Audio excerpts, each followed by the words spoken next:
Di buku ini kita belajar tentang gimana ketika kita ngomongin organisasi, ngomongin pengkhianatan, ngomongin kesetiaan, ngomongin ketika kita bangun organisasi, gimana biar orang-orang bisa loyal sama kita, dan seterusnya. Siapa sih penguasa dunia sebenarnya? Siapa sih yang ngatur perekonomian? Siapa sih katanya bahwa ya saya juga percaya sih ya, orang-orang terkaya di dunia ini yang level satunya, artinya yang memang dia bisa dicek secara accountability-nya sebagai pemilik saham publik.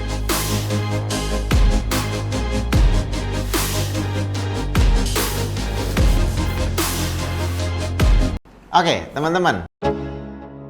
Terelie, novel lagi Pergi. Sebelumnya adalah Pulang, setelahnya adalah Pulang Pergi. Saya sudah baca 3 novel ini, yaitu novel Pulang, novel Pergi, novel Pulang Pergi.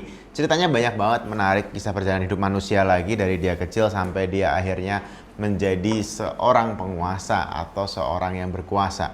Tapi yang mau saya terangkan di sini nggak boleh kan cerita novel karena itu spoiler dan seterusnya.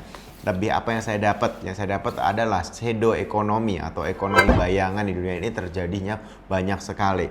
Setelah saya googling ternyata shadow ekonomi itu adalah istilahnya adalah ekonomi yang tidak terdeteksi. Jadi artinya bisa jadi orang jual rokok di pinggir jalan juga nggak terdeteksi. Bisa jadi orang main online shop karena nggak bayar pajak nggak terdeteksi. Itu sudah dibilang shadow ekonomi.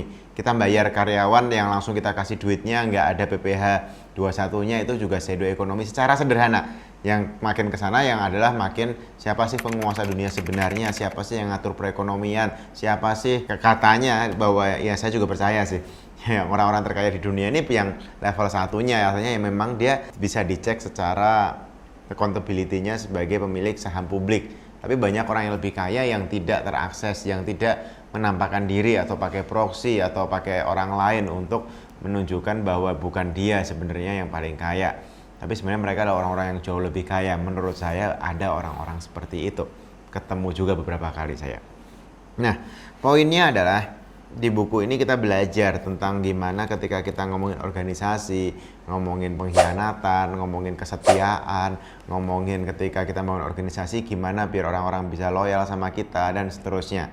Tapi yang lebih menarik lagi adalah gimana sebenarnya ketika kita membangun suatu organisasi, kemudian ditambah 30 tahun dengan konsisten, intens tetap kita bangun ya. Bangun itu artinya bukan ditinggalin atau dibiarin aja atau mengalir aja, tapi benar-benar dibangun, disusun, bikin trainingnya, kaderisasinya, seterusnya. Itu hasilnya bisa luar biasa, keren banget. Caranya teman-teman lihat, coba cari organisasi di Indonesia yang sudah berdiri lebih dari let's say 50 tahun atau 100 tahun. Itu organisasi-organisasi yang gede yang sekarang udah jutaan orang gitu, punya asetnya triliunan, itu banyak, seru.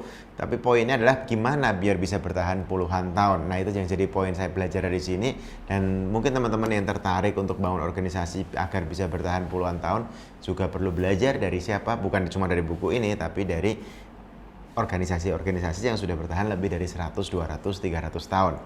Menarik, kenapa? Karena umur manusia plus minus 70-80 tahun saat ini. Jadi kalau dia udah lebih dari 100 tahun, berarti ini udah regenerasi.